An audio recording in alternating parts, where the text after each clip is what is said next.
नमस्ते प्रणाम दोस्तों, राधे राधे राधे राधे अपने दोस्तों। चंदा देहाती लोकगीत चैनल पर आप सबका बहुत बहुत स्वागत करत है।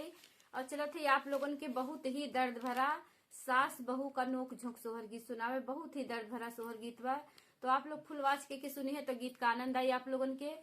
और जैसन भी लागे तो आप लोग लाइक शेयर सब्सक्राइब कमेंट में जरूर बताइए कैसन लागल।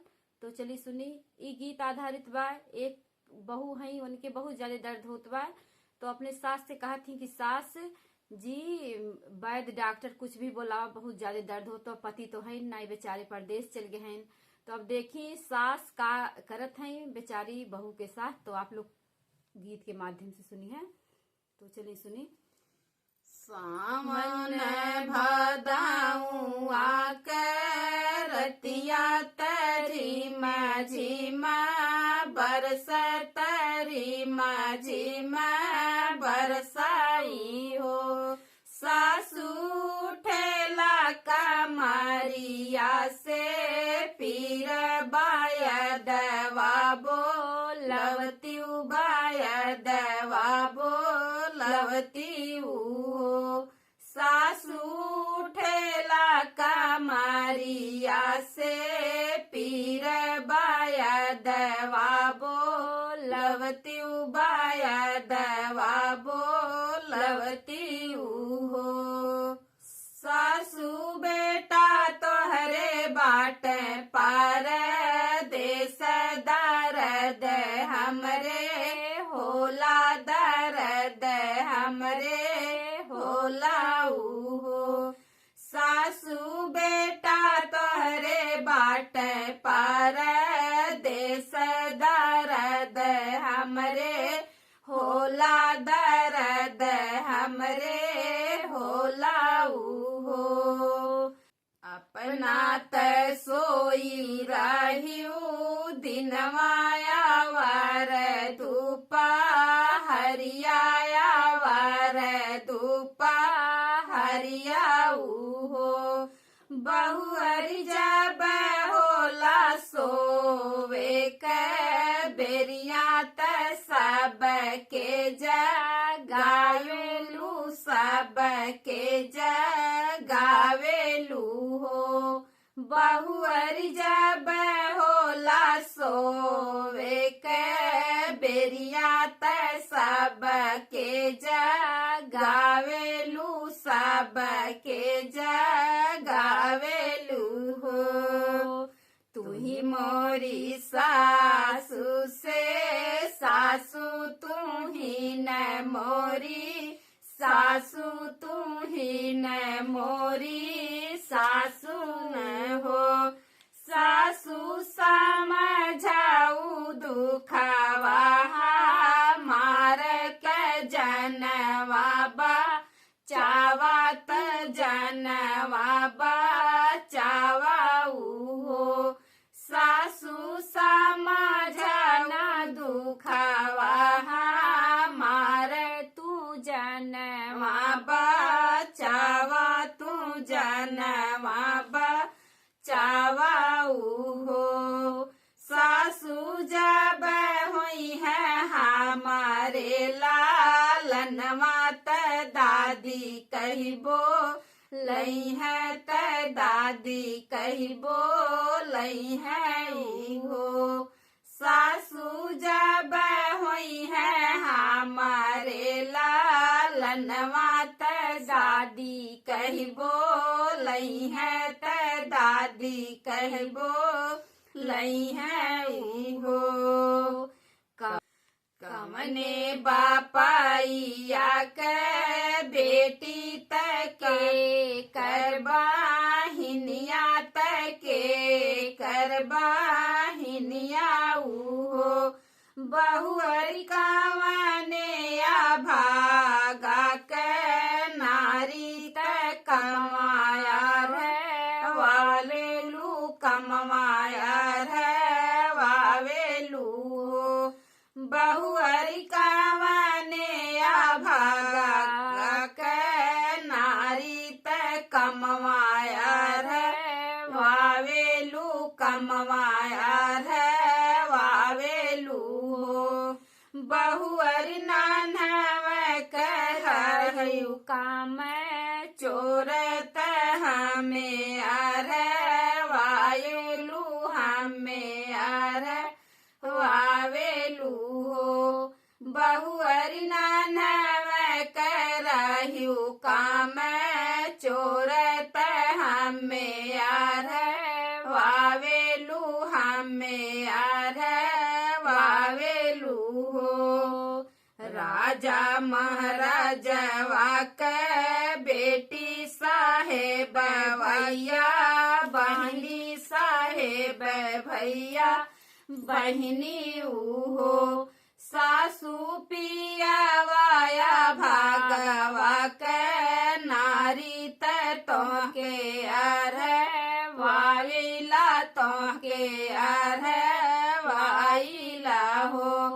सासू पियावाया भागवा के नारी तो के अरवाइला तो के अरवाइला हो सासू नानव करहाली दुलारी काम अरवाइला काम पूर माइला हो सासू नानव करहाली दुलारी काम पूर माइला काम पूर माइला हो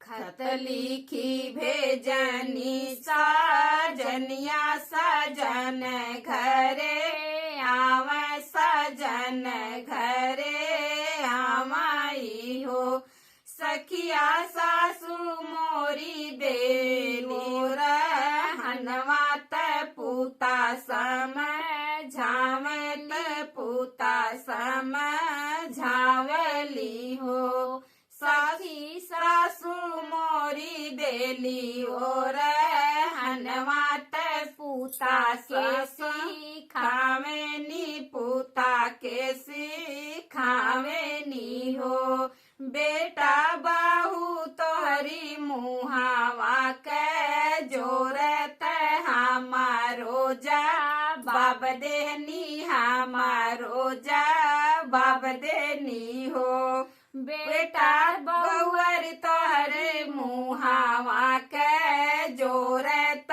हमार जा बाब देनी हमारो जा बाब देनी हो ये तनी बाचनी सुन पियवात धाना से रज कर धाना से रज कर हो धाना छोड़ी दे तू हमारो माहलिया तू भाई के सतायु तू माई के सतायु हो धाना छोड़ी देती हमारो माहलिया तू माई के सतायु तू माई के सतायु हो हथवा मेली हालीलू गरिया आवरोलू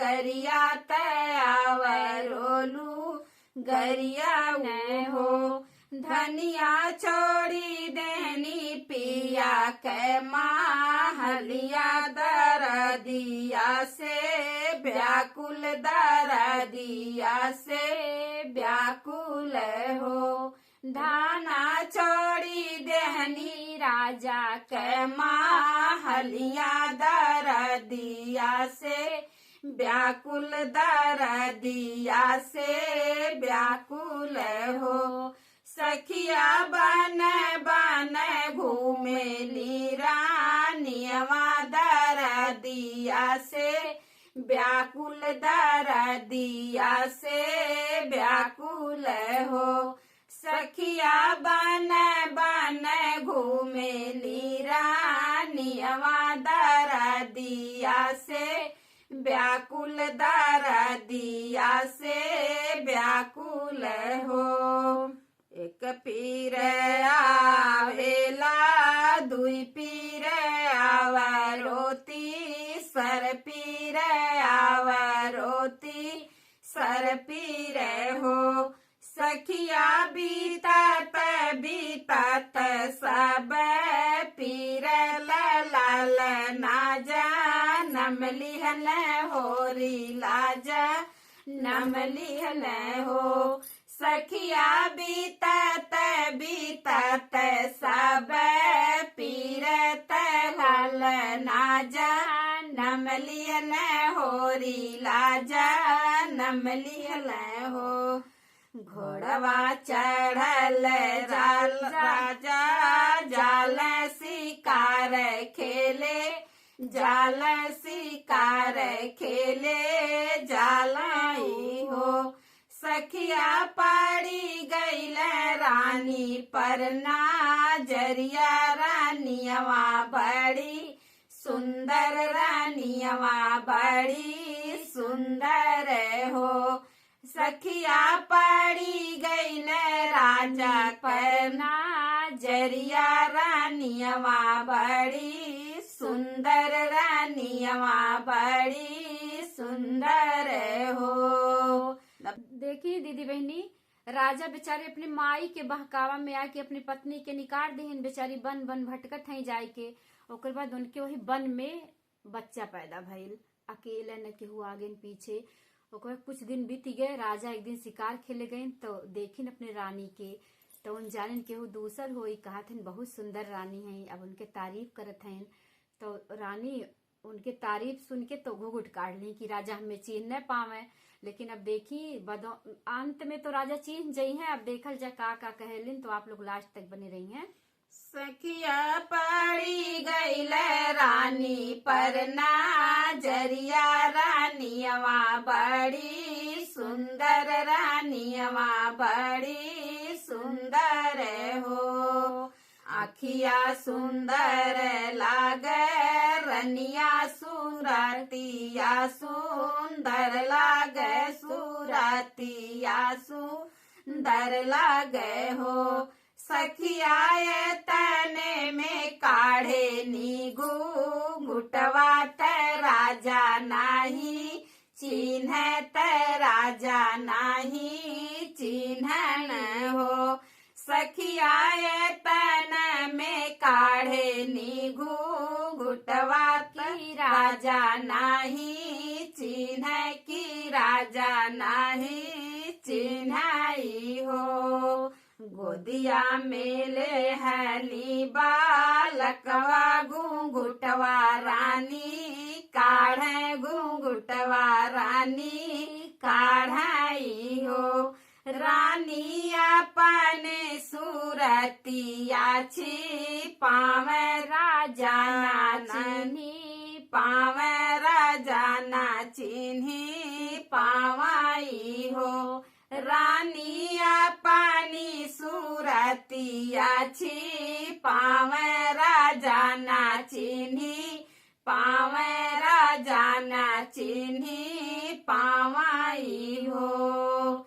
के कर हयु तू ही बहिनी तके कर बिटिया लगा के कर बिटिया लगा हो। रानी कवने भागवा के नारी की तू है बन बस लिख तू है बन बस लिख हो। रानी कवने भागवा के नारी की तू है बन बस लिख तू है बन बस लिख हो। राजा महाराजवा के बेटी साहेब भैया बहिन लागी साहेब भैया बहिन लागी हो। राजा तू हिया भागवा के नारी गर्भ बने भेजो गर्भ बने भेजऊ हो। राजा तू है रे भागवा के नारी गर्भ बने भेजो गर्भ बने भेजऊ हो। अब देखी राजा तो रानी के ना चीन पाए, लेकिन रानी तो चीन ही गई राजा के। तो राजा पूछत है कि के इतना निर्दयी रहल कि तुम्हें बन भेज दी इतना सुंदर औरत। तब रानी का जवाब देती घूंघट के अंदर से कि तू ही वो इंसान है कि हमें गर्भ में हमरे लड़का रहल, दर्द से हम व्याकुल रहली और तू हमें वनवास भेज दी है, तू ही है। अब तो राजा चीन गए। अब देखल जाए राजा आगे का कहते हैं, तो आप लोग लास्ट तक बने रहिए दोस्तों। हाथ जोड़ी राजाया रज कर रानी से रज कर रानी से रज कर हो। रानी चली चला हमारे महलिया से जरिया सुना लाग से जरिया सुनी लागई हो। रानी चली चला हमारे महलिया से जरिया सुनी लाग से जरिया सुनी लागई हो। नाही जाबे तो हरी महलिया तो हरी महलिया तो हरी महलिया हो। पिया तोहरी माई फूलावा के कलिया तय कैसे यार है वाई बतय कैसे यार है वाई बहो। अब देखल जा रानी का जवाब देती राजा के कि हम तोहरे घरे ना आई जाब भाई, हमरे एक छोटा सा लड़का बा, माई तोहर फूल के कली है तो जाब तो भाई कुछ फुरमही परी तो फिर हमें घर से भगाई दी हैं, तो उससे बड़ी हम तोहरे घरे जाबे नहीं करब। तो अब देखी राजा कैसे कैसे अरज करत है ना, आप लोग लास्ट तक बनी रही हैं। पिया तोहरी माई फूलावा के कलिया तय कैसे यार है वाई बतय कैसे यार है वाई बहो। पाँच परग हम चलब आप के बचन मन आप के बचन मन बहो। पिया फिर से कदम नाही फिर बेचरनिया राउर पर बेचरनिया राउर पर बहो। पिया फिर से कदम नाही डर बेचरनिया राउर पर बेचरनिया राउर पर बहो। सावन भादो के माहिनवा तरती आया नरिया तरती आया नरिया हो। पिया एक तो हमरा हाली गर्भ से तू घर से निकारला घर से निकारला हो। पिया एक तो हमरा हाली गर्भ से तू घर से निकारला घर से निकारला हो।